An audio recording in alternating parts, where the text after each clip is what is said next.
संतों की जो चिंता है ना, वो व्यक्तिगत इच्छा अपेक्षा आकांक्षा के लिए नहीं होती। संतों की चिंता तो बहुजन हिताय बहुजन सुखाय होती है। इस कलियुग को, इस कलिकाल को उन्होंने उस समय में देखा। सोचो क्या अवस्था हुई होगी। आज देखो कलियुग की स्थिति क्या है, कलियुग में क्या क्या हो रहा है। इस कलिकाल में ऐसा एक भी कृत्य नहीं है जो अत्यंत विचित्र और अत्यंत कुटिलता पूर्वक किया जा रहा है। कितनी विचित्रता से हम जी रहे हैं। अवमूल्य हो रहा है, मूल्यांकन गिरते जा रहा है। आप यदि देखोगे तो वस्तुओं की कीमत बढ़ती जा रही है, पर व्यक्ति के विचारों की जो क्षमता है, व्यक्ति के विचार, मराठी में कहते हैं विचारांची पातळी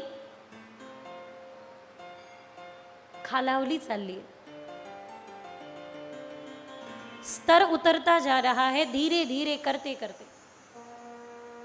इसलिए हम बार बार कहते हैं, हर बार कहते हैं कि एक बात तो है भाई, बड़ी महत्वपूर्ण बात है कि कभी आप निर्धन हो, कोई बात नहीं, आपके पास धन नहीं है तो धन आ सकता है। धन की कमी बहुत बड़ी कमी नहीं है। धन का दारिद्र्य कोई बात नहीं, दूर हो सकता है। आप प्रसिद्ध नहीं हो, आप चाहते हो कि मैं प्रसिद्ध हो जाऊं, तो भगवद कृपा से आपको प्रसिद्धि भी मिल सकती है। आप यदि अपमानित हुए हो कहीं किसी स्थान से, तो आप वहाँ से सम्मानित भी हो सकते हो। ये बहुत बड़ी हानि नहीं है। किसी की मान हानि हो जाए बहुत बड़ी हानि नहीं है, किसी की धन हानि हो जाए बहुत बड़ी हानि नहीं है, पर सबसे बड़ी हानि है वैचारिक हानि। वो नहीं होनी चाहिए। हमने अपने विचारों को, सुविचारों को गंवाना नहीं चाहिए।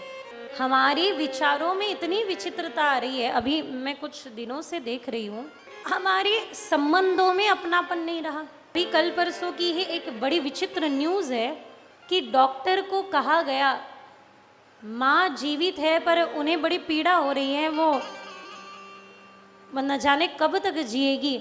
आप एक काम करो, ऐसा कोई इंजेक्शन दो कि ताकि उन्हें जल्दी मृत्यु आ जाए। कुछ दिन पहले सुना हमने, कुछ दिन पहले की घटना है। कहीं के जज साहब है, बड़ी महत्वपूर्ण बात है। कहीं के जज साहब है, वो पत्नी से झगड़ रहे थे, तो पत्नी ने किसी को बुला लिया कि आप आओ, हमारे मध्य में ये जो झगड़ा चल रहा है उसे मिटाओ। वो आए, उन्होंने पूछा क्या हुआ। कहने लगे ये चाहते हैं कि हम इनको छोड़ दें, पति पत्नी अलग हो जाए। पता ही नहीं कारण क्या है, बस यही चाहते हैं कि हम अलग हो जाए। जज कह रहे हैं कि पति पत्नी हम अलग होना चाहते हैं। तो उन्होंने पूछा कि क्या है कारण। तब जज ने, उन्होंने उत्तर दी, बड़ी महत्वपूर्ण बात थी कि पत्नी की इच्छा थी मैं मेरी माँ को वृद्धाश्रम छोड़ाऊं। आपस में क्लेश होने के कारण, आपस में बन नहीं रही थी, इस कारण से इसने मुझे बाध्य कर दिया कि मैं अपनी माँ को छोड़ाऊं, और कल मैं अपनी माँ को वृद्धाश्रम छोड़ाया। रात भर रोता रहा कि मेरे जीवन के हर एक पहलू में, हर एक स्थिति में जो माँ मेरी साथ रही, जो माँ वृद्धाश्रम के द्वार पर छोड़ते समय और उसका उतरा हुआ मुख देखकर मुझे बस मेरे बचपन की याद आ रही थी। पिता के गुजरने के बाद इन्होंने मुझे बड़ी कष्ट, बड़ी मेहनत कर कर के कमाए के मुझे पढ़ाया, जज बनाया, लोगों को न्याय दे सकूं इस पात्र मुझे बनाया। लोगों को मैंने न्याय दिया होगा जज बन के, किंतु मेरे माँ ने जो मेरे लिए कष्ट लिए हैं उसको मैं न्याय नहीं दे पाया। इसलिए मैंने एक निर्णय ले लिया कि यदि मेरी माँ मेरे साथ नहीं रहेगी तो मेरी पत्नी भी मेरे साथ नहीं रहेगी। और जब उस जज, इतने बड़े एक आसन पर बैठने वाला, देखना एक बात तो निश्चित है जज अपने मन में न्याय का निर्णय कर लेता है, पर उस न्याय पर मोहर कब लगती है? जब उस अपने स्थान पर वो बैठता है। तो हम भले आपको कहीं भी मिले, कभी भी मिले, पर हम कोई भी बात कह रहे हैं, उसका प्रभाव, उसका प्रसार, उसका प्रचार, और वो कब प्रकाशित होगी? जब हम इस व्यासपीठ से कहेंगे तब होगा। मैं अपनी माँ को न्याय नहीं दे पाया, तब उन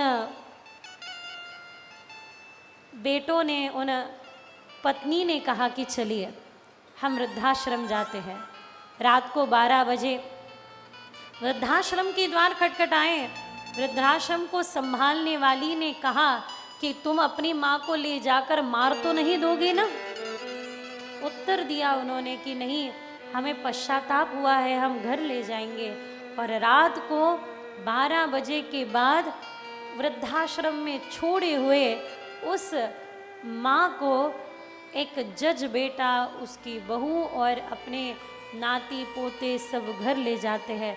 शांत, कोई कुछ भी नहीं बोल रहा है, बस एक अविरल अश्रु की धारा आंखों से बहे जा रही है। आज की स्थिति में देखो, इस कलियुग का दर्शन जब वेद महर्षि व्यास जी ने तब किया होगा, तब उनके हृदय की स्थिति क्या हुई होगी? इस कलिकाल में हम अपनों के अपने नहीं रहे। इस कलिकाल में, इस समय में केवल और केवल हमारा निजी व्यक्तिगत स्वार्थ इतना बड़ा हो गया, इतना बड़ा हो गया कि एक वस्तु भी हमारे बीच में दरार का कारण बनती है। एक छोटी सी छोटी वस्तु,